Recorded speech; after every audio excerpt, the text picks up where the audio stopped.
ನಮಸ್ಕಾರ. ನನ್ನ ಹೆಸರು ಸುರೇಂದ್ರನಾಥ್ ನಿಶಾನಿಮಠ್ ಅಂತ.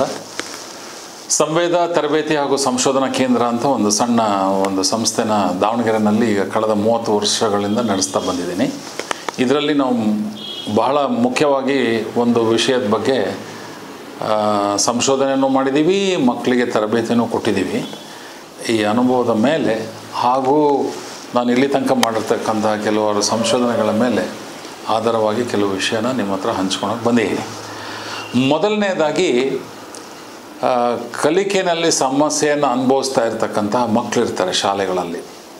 ಒಂದು 80ರಿಂದ 85% ಮಕ್ಕಳು ಶಾಲೆಗೆ ಹೋಗ್ತಾರೆ, ಶಿಕ್ಷಕರು ಹೇಳ್ಕೊಟ್ಟಿದ್ದನ್ನು ಚೆನ್ನಾಗಿ ಕಲಿತಾರೆ, ಬೇಗ ಕಲಿತಾರೆ, ಸಮಸ್ಯೆಗಳಿರಲ್ಲ. ಒಂದು 10ರಿಂದ 15% ಮಕ್ಕಳಿಗೆ ಇದನ್ನು ಮಾಡೋದು ಕಷ್ಟ ಆಗುತ್ತೆ. ಅವ್ರು ಸ್ವಲ್ಪ ಹಿಂದುಳಿತಾರೆ. ಅದಕ್ಕೆ ಏನು ಕಾರಣ ಅಂತ ಹುಡುಕಂತ ಹೋದರೆ ಮಗುಗೆ ಕಲಿಕೆಯಲ್ಲಿ ಸಮಸ್ಯೆ ಇದೆ ಅಂತ ಗೊತ್ತಾಗುತ್ತೆ. ಆ ಥರ ಅನೇಕ ಸಮಸ್ಯೆಗಳಿದ್ದಾವೆ. ಇವತ್ತು ನಾನು ಮಾತಾಡೋಕ್ಕೆ ಬಂದಿರೋ ಅಂಥ ಒಂದು ಸಮಸ್ಯೆಯ ವಿಷಯ ಏನಪ್ಪ ಅಂದರೆ ಅದರ ಹೆಸರು ಡಿಸ್ಲೆಕ್ಸಿಯಾ ಅಂತ. ಡಿಸ್ಲೆಕ್ಸಿಯಾ ಯಾವ ಥರ ಸಮಸ್ಯೆನಪ್ಪ ಅಂದರೆ ಇದು ಒಂದು ನರ ಸಂಬಂಧಿತ ಸಮಸ್ಯೆ, neurological problem. Along with that cognitive problem. Cognition ಅಂದರೆ ಸಂಜ್ಞಾನದ ಕೊರತೆ. ಅಂದರೆ ಮೆದುಳಿನಲ್ಲಿ ಕಾರ್ಯಾಚರಣೆ ನಡೀತಿರುತ್ತಲ್ಲ, ಅದು ಸುಗಮವಾಗಿ ಸರಳವಾಗಿ ಸಾಮಾನ್ಯವಾಗಿ ನಡಿಬೇಕಲ್ಲ, ಆ ಥರ ನಡೀತಿರಲ್ಲ. ಇಲ್ಲ ಅತಿ ಹೆಚ್ಚಾಗಿ ನರಗಳು ಕೆಲಸ ಮಾಡ್ತಿರ್ತವೆ, ಇಲ್ಲ ಅತಿ ಕಮ್ಮಿ ಕೆಲಸ ಮಾಡ್ತಿರ್ತವೆ. ಈ ಒಂದು ಸಮಯದಲ್ಲಿ ಈ ಕಣ್ಣಿನಿಂದ ನೋಡಿರ್ತಕ್ಕಂಥ ಕೆಲವಾರು ಅಕ್ಷರಗಳನ್ನು ಪದಗಳನ್ನು ಜೋಡಿಸಿ ಓದೋದಕ್ಕೆ ಸಮಸ್ಯೆ ಬರ್ತದೆ. ಇದಕ್ಕೆ ನಾವು ಡಿಸ್ಲೆಕ್ಸಿಯಾ ಅಂತ ಹೇಳ್ತೀವಿ. ಇದು ನಾನು ಹೇಳಿದಷ್ಟು ಈಗೇನು ಹೇಳಿದ್ನಲ್ಲ ಅದರಷ್ಟು ಸುಲಭ ಇಲ್ಲ, ಮತ್ತು ಅದು ಕನ್ಫ್ಯೂಷನ್ ಕೂಡ. ಕೆಲವರು ಹೇಳ್ತಾರೆ ಇಲ್ಲ ಸ್ವಲ್ಪ ಕೆಲವು ಮಕ್ಕಳು ಲೇಟಾಗಿ ಕಲಿತಾರೆ ಓದೋದನ್ನು, ಕೆಲವರು ಬೇಗ ಕಲ್ತ್ಬಿಡ್ತಾರೆ, ಕೆಲವರು ಮಕ್ಕಳಿಗೆ ತಂದೆ ತಾಯಿ ತುಂಬ ಚೆನ್ನಾಗಿ ಹೇಳ್ಕೊಟ್ಬಿಡ್ತಾರೆ, ಶಾಲೆ ಒಳ್ಳೆ ಟೀಚರ್ ಸಿಕ್ಕಿರ್ತಾರೆ, ಅವ್ರು ಚೆನ್ನಾಗಿ ಹೇಳ್ಕೊಟ್ಬಿಡ್ತಾರೆ, ನೂರಾರು ಬೇರೆ ಥರದ ವ್ಯಾಖ್ಯಾನನ ಕೊಡ್ತಾರೆ.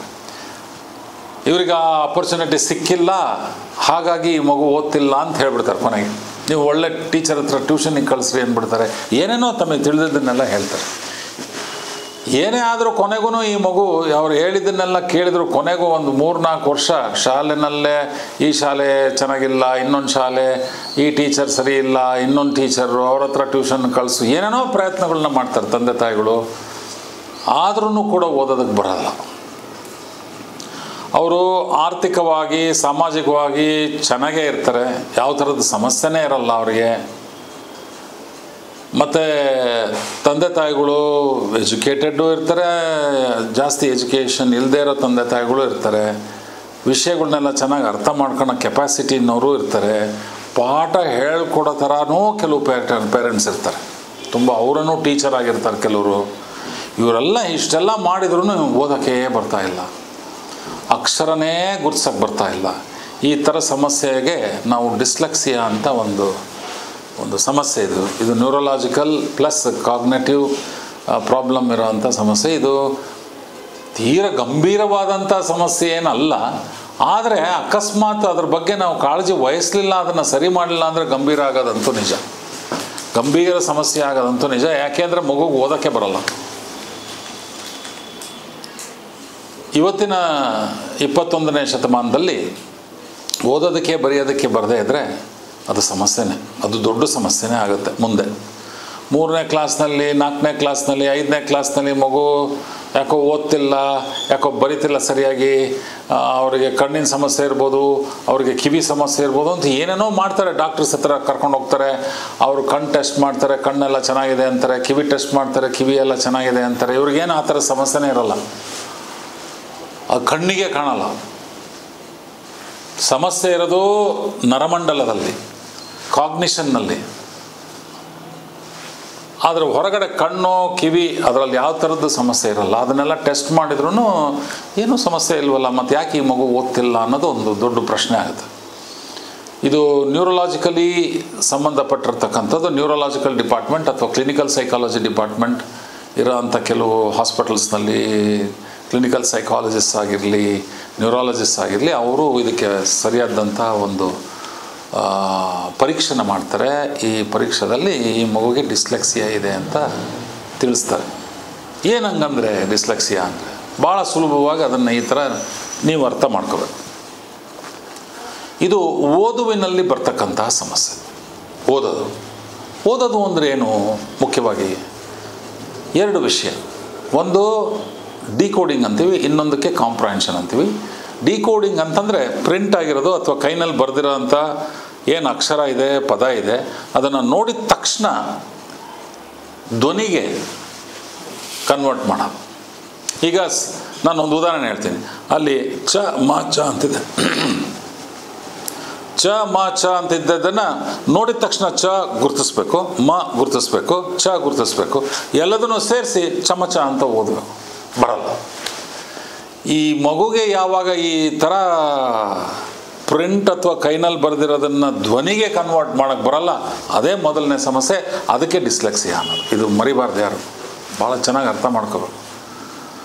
ಅಕ್ಷರನ ಗುರುತಿಸ್ತಾ ಇದೆಯೋ ಇಲ್ಲೋ ಮಗು, ಮೊದಲನೇ ಗುರುತಿಸಿದ್ರೆ ಸರಿಯಾಗಿ ಗುರುತಿಸ್ತಾ ಇದೆಯಾ? ಚಾಗೆ ಚೀಗೆ ಚೋಗೆ ವ್ಯತ್ಯಾಸ ಮಾಡ್ಕೊಳಕ್ಕೆ ಬರ್ತಾ ಇದೆಯಾ ಮಗುಗೆ? ಇದು ನೀವು ನಿಧಾನಕ್ಕೆ ಹೇಳ್ತೀನಿ ಇದನ್ನು ನೋಡಿ. ಮಕ್ಕಳು 3, 4, 5 ವರ್ಷ 6 ವರ್ಷ ಶಾಲೆಗೆ ಹೋಗಿರ್ತಾರೆ. ಶಾಲೆ ತಪ್ಪಿಸೋದಿಲ್ಲ ಈ ಮಕ್ಕಳು. ಶಾಲೆನ ಒಳ್ಳೆ ಶಾಲೆ, ಒಳ್ಳೆ ಟೀಚರ್ಸು, ತುಂಬ ಚೆನ್ನಾಗಿ ಪಾಠ ಹೇಳ್ಕೊಡ್ತಾರೆ. ಅಂಥ ಶಾಲೆನ ಅಟೆಂಡ್ ಮಾಡಿದಂಥ ಮಕ್ಕಳು ಕೂಡ ಓದಕ್ಕೆ ಬರಲ್ಲ. ನಾನೇನಂತ ಹೇಳಿದೆ, ಇವರಿಗೆ ಆರ್ಥಿಕವಾಗಿ ಸಾಮಾಜಿಕವಾಗಿ ತೊಂದರೆ ಇಲ್ಲ, ಇವರು ಒಳ್ಳೆ ಸ್ಕೂಲ್ಗೆ ಹೋಗಿರ್ತಾರೆ, ತಂದೆ ತಾಯಿಗಳು ಹೈಲಿ ಎಜುಕೇಟೆಡ್ ಇರ್ತಾರೆ, ಡಾಕ್ಟರ್ಸ್ ಇರ್ತಾರೆ, ಇಂಜಿನಿಯರ್ಸ್ ಇರ್ತಾರೆ. ಎಲ್ಲ ರೀತಿಯಲ್ಲೂ ಎಲ್ಲ ಥರದಲ್ಲೂ ಈ ಮಕ್ಕಳಿಗೆ ಯಾವುದೇ ಥರದ ನೆಗ್ಲಿಜೆನ್ಸ್ ಅಂಥದ್ದು ಏನು ಆಗಿರಲ್ಲ. ಆದರೂ ಕೂಡ ಇವರು ದಿನನಿತ್ಯ ಶಾಲೆ ಅಟೆಂಡ್ ಮಾಡಿ ಟೀಚರ್ಗಳು ಹೇಳಿದ್ದನ್ನೆಲ್ಲ ಕೇಳಿ ಆ ಎಕ್ಸಸೈಸನ್ನು ಚಾಚೂ ತಪ್ಪದೆ ಮಾಡಿದರೂ ಕೂಡ ಏನೋ ಒಂದು ಸಣ್ಣ ಸೆಂಟೆನ್ಸ್ ಇದೆ ಅಂತ ಇಟ್ಕೊಳ್ಳೋಣ, ಒಂದು ವಾಕ್ಯ ಇದೆ, ಅದನ್ನು ಓದು ಮಗು ಅಂತ ಕೊಟ್ಟರೆ ಅದರಲ್ಲಿರೋ ಅಕ್ಷರಗಳನ್ನ ಕನ್ವರ್ಟ್ ಮಾಡೋಕ್ಕೆ ಬರಲ್ಲ. ಇದು ಮೊದಲನೇ ವಿಷಯ.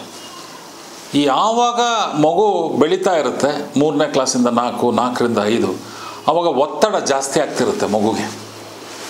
ನನಗೆ ಓದೋಕ್ಕೆ ಬರ್ತಿಲ್ಲ, ಬೇರೆಯವರೆಲ್ಲ ಓದ್ತಿದ್ದಾರೆ, ನನ್ನ ಕ್ಲಾಸ್ಮೇಟ್ಸ್ ಎಲ್ಲ ಮುಂದೋಗ್ತಿದ್ದಾರೆ, ನನಗೇನಾಗಿದೆ, ಈ ಥರ ಒಂದು ಅದಕ್ಕೆ ಭೀತಿ ಅಂತಲೂ ಹೇಳ್ಬೋದು ಅಥವಾ ಸಮಸ್ಯೆಗೆ ಒಳಗಾಗ್ಬೋದು ಮಗು. ಅದಕ್ಕೆ ಓದೋದ್ರ ಮೇಲೆ ಆಸಕ್ತಿ ಕಳ್ಕೋಬೋದು. ಇದ್ರ ಜೊತೆಗೆ ಕೆಲವು ಕಡೆ ಏನಾಗುತ್ತೆ, ಕೆಲವು ಮಕ್ಕಳಿಗೆ ತಂದೆ ತಾಯಿಗಳು ಹೊಡಿಬೋದು, ಶಿಕ್ಷಕರು ಹೊಡೆದಿರ್ಬೋದು, ತುಂಬಾ ಹೊಡೆದಿರ್ತಾರೆ ಕೆಲವು ಕೇಸಸ್ನಲ್ಲಿ. ಆ ಥರ ಆದಾಗ ಮಕ್ಕಳು ನೊಂದು ಬಿಡ್ತಾರೆ. ಅವರಿಗೆ ಏನು ಮಾಡಬೇಕು ಅಂತ ಗೊತ್ತಾಗಲ್ಲ. ಇವರು ಹೊಡೆಯೋರು ಟೀಚರ್ಸ್ ಆಗಿರ್ಬೋದು ಅಥವಾ ಪೇರೆಂಟ್ಸ್ ಆಗಿರ್ಬೋದು, ಅವರ ಸಮಸ್ಯೆಗೆ ಈ ಥರ ಮಕ್ಕಳು ಓದೋದಕ್ಕೆ ಬರ್ತಾ ಇಲ್ವಲ್ಲ, ಆ ಸಮಸ್ಯೆಗೆ ಇವ್ರಿಗೆ ಏನು ಮಾಡಬೇಕು ಅಂತ ಹೇಳ್ಕೊಡಲ್ಲ, ಬರೀ ಹೊಡಿತಾರೆ. ನಿನಗೆ ಓದೋಕ್ಕೆ ಬರಲ್ಲ, ನೀನು ಇಷ್ಟು ದೊಡ್ಡವಳಾಗಿದೆಯಾ, ನೀನು ದೊಡ್ಡವನಾಗಿದೆಯಾ, ನೀನೇನು ಮಾಡಲ್ಲ ಅಂತ ಹೊಡಿತಿರ್ತಾರೆ ಹೊರತು ಈ ಒಂದು ಸಮಸ್ಯೆಗೆ ಏನು ಮಾಡಬೇಕು, ಪರಿಹಾರ ಏನಿದೆ ಅಂತಲೇ ಹೇಳಲ್ಲ. ಸೊ ಮಗುಗೆ ಏನು ಮಾಡಬೇಕು ನಾನು ಮುಂದೆ ಅನ್ನೋದು ಗೊತ್ತಾಗುತ್ತೆ. ಈ ಒಂದು ಸಂದರ್ಭದಲ್ಲಿ ಮಗು ಕುಗ್ಗುತ್ತೆ, ಮಾನಸಿಕವಾಗಿ ಓದೋದ್ರಲ್ಲಿ ಬರೆಯೋದ್ರಲ್ಲಿ ಆಸಕ್ತಿ ಕಳ್ಕೊಳುತ್ತೆ. ಇದೆಲ್ಲ ಡಿಸ್ಲೆಕ್ಸಿಯಾದಿಂದ ಬರ್ತಿರೋದು, ಮರಿಬಾರ್ದು. ಈ ಡಿಸ್ಲೆಕ್ಸಿಯಾದ ಪಿಕ್ಚರ್ ಫೈನಲ್ ಹೋದಾಗ ಏನೇನಾಗುತ್ತೆ ಅಂತ ನಾನು ಹೇಳ್ತೀನಿ ಆಮೇಲೆ. ಓದೋದು ಬರೆಯೋದು ಮೊದಲನೇ ಸಮಸ್ಯೆ ಆಗಿದೆ. ಅದು ವಿಸಂಕೇತಿಸೋದು ಅಂದರೆ ಡಿಕೋಡಿಂಗ್ ಮಾಡೋದು, ನೋಡಿದ ಅಕ್ಷರನ ಧ್ವನಿಗೆ ಕನ್ವರ್ಟ್ ಮಾಡೋದ್ರಲ್ಲೇ ಸಮಸ್ಯೆ ಇರೋದು ಮಗುಗೆ. ಮತ್ತೆ ನೋಡಿದರೆ ಬುದ್ಧಿಶಕ್ತಿನಲ್ಲಿ ಏನೂ ಕೊರತೆ ಇಲ್ಲ, ಜ್ಞಾಪಕ ಶಕ್ತಿನಲ್ಲಿ ಏನೂ ಕೊರತೆ ಇಲ್ಲ, ಮೆದುಳಿನ ಮತ್ತೆಲ್ಲ ಬೇರೆ ಕಾರ್ಯಾಚರಣೆ ಸುಗಮವಾಗಿ ಸರಳವಾಗಿ ಸಾಂಗವಾಗಿ ನಡೀತಾ ಇರುತ್ತೆ. ಆದರೂ ಕೂಡ ಓದಕ್ಕೆ ಮಾತ್ರ ಬರಲ್ಲ, ಆ ಕನ್ವರ್ಷನ್ ಮಾಡೋಕ್ಕೆ ಬರಲ್ಲ. ಇದಕ್ಕೆ ಒಂದು ಸ್ಪೆಷಲ್ ಟ್ರೈನಿಂಗ್ ಕೊಡಬೇಕು, ಪರಿಹಾರಾತ್ಮಕ ಬೋಧನೆ ಅಂತ. ಅದನ್ನು ಮಾಡಿದಾಗ ಅದು ಚೆನ್ನಾಗಿ ಡೆವಲಪ್ ಆಗುತ್ತೆ. ಇನ್ನೊಂದು ಮುಖ್ಯವಾಗಿ ಈ ವಿಷಯ ನಾನು ಏನಂತ ಹೇಳಬೇಕು ಅಂದರೆ, ಈ ಅಕ್ಷರನ ಗುರ್ಸಕ್ಕೆ ಬರಲಿಲ್ಲ, ಅದಾದಮೇಲೆ ಅಕ್ಷರ ಜೋಡಿಸಿ ಪದ ಮಾಡೋಕ್ಕೆ ಬರಲ್ಲ, ಈ ಪದಗಳನ್ನೆಲ್ಲ ಒಂದಕ್ಕೊಂದಕ್ಕೆ ಜೋಡಿಸಿ ವಾಕ್ಯ ರಚನೆ ಓದಕ್ಕೆ ಬರಲ್ಲ. ಸೊ ಓದುವಕ್ಕೆ ಪ್ರಯತ್ನ ಮಾಡ್ತಿರೋಂಥ ಕೆಲವು ಮಕ್ಕಳು ತುಂಬ ನಿಧಾನವಾಗಿ ಓದ್ತಾರೆ. ಒಂದು ಸಾಮಾನ್ಯ ಪದನ ಓದೋದಕ್ಕೆ ತುಂಬ ಒದ್ದಾಡ್ತಾರೆ, ಹಿಂಸೆ ಪಟ್ಕೊತಾರೆ, ಬೇರೆ ಮಕ್ಕಳು ಶಾಲೆನಲ್ಲಿರೋರು ಅಥವಾ ಟೀಚರ್ಸು ಅಥವಾ ಬೇರೆ ಮಕ್ಕಳು ಮನೆಯಲ್ಲಿರೋ ಮಕ್ಕಳು ಇವರನ್ನು ತಮಾಷೆ ಮಾಡ್ತಾರೆ. ಈ ಥರ ಎಲ್ಲ ಕೆಲವು ಸಮಸ್ಯೆಗಳನ್ನ ಈ ಮಕ್ಕಳು ಅನುಭವಿಸ್ತಾರೆ. ನಾವು ಇಲ್ಲಿ ಅರ್ಥ ಮಾಡ್ಕೋಬೇಕಾಗಿರೋದು ಮೊದಲನೇ ವಿಷಯ ಏನಪ್ಪ ಅಂದರೆ ಇಂಥದ್ದು ಯಾವುದೂ ಮಾಡಬಾರ್ದು. ಡಿಸ್ಲೆಕ್ಸಿಯಾ ಅನ್ನೋ ತೊಂದರೆಗೆ ಪರಿಹಾರಾತ್ಮಕ ಬೋಧನೆ ಇದೆ. ಅದನ್ನು ಮಾಡಿದರೆ ಎಷ್ಟು ಸೀರಿಯಸ್ ಡಿಸ್ಲೆಕ್ಸಿಯಾ ಇದ್ದರೂ ಕೂಡ ಅದನ್ನು ನಾವು ನಿವಾರಿಸ್ಬೋದು.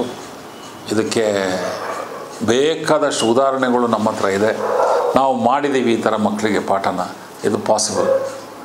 ದಯವಿಟ್ಟು ಇನ್ಮೇಲಿಂದ ಯಾರು ಸಮಾಜದಲ್ಲಿ ಓದೋಕ್ಕೆ ಬರೆಯೋಕ್ಕೆ ಬರದೇ ಇರೋರಿಗೆ ನಿನಗೆ ಓದೋದು ಬರೆಯೋದು ತಲೆಗೆ ಹತ್ತಲ್ಲ, ನಿನ್ನ ಹಣೆ ಬರ, ಆ ಥರದ್ದು ಯಾವುದು ಮಾತಾಡಬೇಡಿ.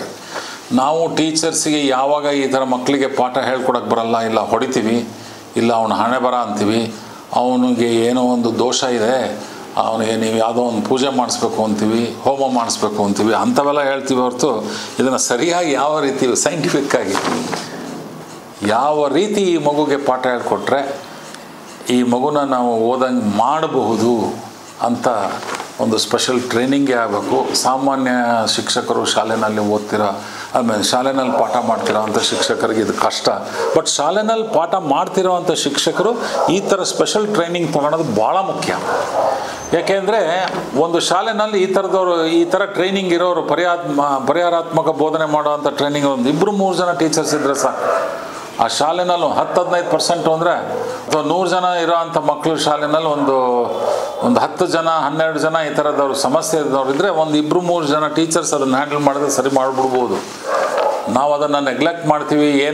ಹೆಂಗೆ ಮಾಡ್ಬೋದು ಅಂತ ಟ್ರೈನಿಂಗ್ ತಗೊಳಕ್ಕೆ ಹೋಗಲ್ಲ. ಮಕ್ಕಳು ಓದೋ ಒಂದು ಪ್ರೋಸೆಸ್ಸಿಂದನೇ ಇದು ಬಿಡು, ನನ್ನ ಕೈಲಾಗಲ್ಲ. ಕೆಲವು ಟೀಚರ್ಸ್ ನಾನು ಹೇಳಿರೋ ನೋಡಿ, ಸರ್ ಇವನಿಗೆ ಓದೋಕ್ಕೆ ಬರ್ತಿಲ್ಲ, ಇವನು 6ನೇ ಕ್ಲಾಸ್ 7ನೇ ಕ್ಲಾಸಿಗೆ ಬಂದಾಗಲೂ ನಾನು ಪ್ರಯತ್ನ ಮಾಡಿದೆ, ಈಗ ಬಂದು 9ನೇ ಕ್ಲಾಸ್ನಲ್ಲಿ ಕೂತಿದ್ದಾನೆ, ಇವನಿಗೆ ಓದೋಕ್ಕೆ ಬರಲ್ಲ. ಈ ಥರ ಕೇಸಸ್ ಇನ್ನೂ ಇದೆ ನಮ್ಮ ದೇಶದಲ್ಲಿ.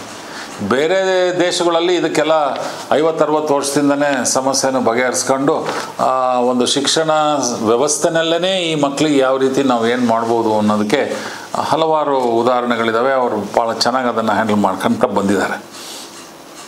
ನೀವು ಜನಸಾಮಾನ್ಯರು ಈ ಥರ ಯಾರೋ ಒಬ್ಬ ಮಗು ಓದ್ತಾ ಇರಬೇಕಾದ್ರೆ ಸ್ಟ್ರಗಲ್ ಮಾಡ್ತಾನೆ, ಓದೋದನ್ನೇ ಅವಾಯ್ಡ್ ಮಾಡ್ತಾನೆ, ಸುಮ್ಮನೆ ಬೋರ್ಡ್ ಮೇಲೆ ಬರೆದಿದ್ದನ್ನು ಬರ್ಕೊಂಬರ್ತಾನೆ, ಪುಸ್ತಕದಿಂದ ಬರೀ ಬರ್ಕೊಂಡು ಹೋಗ್ತಾನೆ ಹೊರತು ಓದೋದೇ ಇಲ್ಲ. ದಯವಿಟ್ಟು ಎಲ್ಲ ಪೇರೆಂಟ್ಸು ಪೋಷಕರು ಇದನ್ನು ನೀವು ಚೆಕ್ ಮಾಡ್ತಾನೆ ಇರ್ಬೇಕು. 1ನೇ ಕ್ಲಾಸ್ 2ನೇ ಕ್ಲಾಸ್ನಲ್ಲಿ ಇವನು ಓದ್ತಿದ್ದಾನ, ಪಟ ಓದ್ತಾನ. ಈ ಪಟ ಓದ್ಬಿಡ್ತಾರೆ ಕೆಲವರು ಮಕ್ಕಳು, ಅರ್ಥ ಕೇಳಿದರೆ ಹೇಳಲ್ಲ, ಅದು ಬೇರೆ ಸಮಸ್ಯೆ. ಡಿಸ್ಲೆಕ್ಸಿಯಾ ಮಾತ್ರ ಅದು ನೋಡಿದ ಅಕ್ಷರನ ಉಚ್ಚಾರ ಮಾಡೋಕ್ಕೆ ಬರಲ್ಲ. They cannot convert print into sound. That is the main problem. ಇಂದಿನ ಸಮಾಜದಲ್ಲಿ ಮಕ್ಕಳಿಗೆ ಓದೋಕ್ಕೆ ಬರೆದಿದ್ರೆ ನಾವು ಶಾಲೆಗೆ ಕಳಿಸಿದ್ದು ವೇಸ್ಟು. ಅವನು ಕಲಿದೇ ಇದ್ದರೆ ಏನು ಮಾಡ್ತಾನೆ? ಈ ಓದೋದು ಬರೆಯೋದು ಪ್ರೋಸೆಸ್ಸಿಂದ ಹೊರಗೆ ಉಳ್ಕೊಂತಾನೆ. ನಿಮಗೆ ಗೊತ್ತಿರಬೇಕು, ಒಂದು ಭಾಷೆಗೆ 4 ಕೌಶಲ್ಯಗಳು ಬಹಳ ಮುಖ್ಯ. ಕೇಳಿಸ್ಕೊಳೋದು, ಮಾತನಾಡೋದು, ಓದೋದು, ಬರೆಯೋದು. 4 LSRW, listening, speaking, reading and writing ಅಂತ ಹೇಳ್ತೀವಿ ನಾವು. ಅದರಲ್ಲಿ ಈ ರೀಡಿಂಗ್ ಅಂತ ಏನಿದೆ ಇದು ಬಹಳಷ್ಟು ಮುಖ್ಯವಾದಂಥ ಒಂದು ಸ್ಕಿಲ್. ಅದನ್ನು ಮಗು ಕರಗತ ಮಾಡ್ಕೋಬೇಕು. ಅದು ಹೆಂಗೆ ಮಾಡ್ಕೋಬೇಕು? ಯಾವಾಗಲೂ ಮಾಡ್ಕೊಳೋದಲ್ಲ, ಯಾವಾಗ ಮಾಡ್ಕೋಬೇಕು? 1ನೇ ಕ್ಲಾಸ್ನಲ್ಲಿ ನಾನು ಅಕ್ಷರ ಹೇಳ್ಕೊಟ್ರೆ ಅದನ್ನು ಕಲ್ತಿರ್ಬೇಕು, ಪದ ಹೇಳ್ಕೊಟ್ರೆ ಅದನ್ನು ಕಲಿಯೋ ಶಕ್ತಿ ಇರಬೇಕು, 1ನೇ ಕ್ಲಾಸ್ನಲ್ಲೇ ಇರಬೇಕು. ಇಲ್ಲ ಕೆಲವು ಮಕ್ಕಳು ನಿಧಾನವಾಗಿ ಕಲಿತಾರೆ, ಇನ್ನೊಂದು 2-3 ವರ್ಷ ಆಗಿ ಇನ್ನೂ ಸಣ್ಣ ಮಕ್ಕಳು ಆಟ ಆಡ್ತಾರೆ. ಈ ಥರ ನೆಗ್ಲೆಕ್ಟ್ ಮಾಡಿಬಿಡಿ ಯಾರನ್ನು ದಯವಿಟ್ಟು.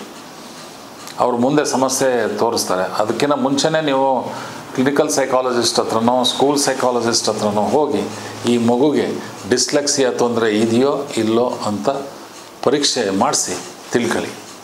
ಅದಾದಮೇಲೆ ನಿಮಗೆ ಟ್ರೈನ್ಡ್ ಟೀಚರ್ಸ್ ಇರ್ತಾರೆ ಅಥವಾ ಕ್ಲಿನಿಕಲ್ ಸೈಕಾಲಜಿಸ್ಟ್ ಇರ್ತಾರೆ, ಈ ಮಗುಗೆ ಪರಿಹಾರಾತ್ಮಕ ಬೋಧನೆ ಹೆಂಗೆ ಮಾಡ್ಬೋದು, ಯಾವ ರೀತಿ ಮಾಡಿದ್ರೆ ಸರಿ ಹೋಗುತ್ತೆ ಅಂತ. ದಯವಿಟ್ಟು ಡಿಸ್ಲೆಕ್ಸಿಯಾ ಅನ್ನೋ ತೊಂದರೆನ ಯಾರು ನೆಗ್ಲೆಕ್ಟ್ ಮಾಡಬೇಡಿ. ಇದನ್ನು ಚೆನ್ನಾಗಿ ಅರ್ಥ ಮಾಡ್ಕೊಳ್ಳಿ.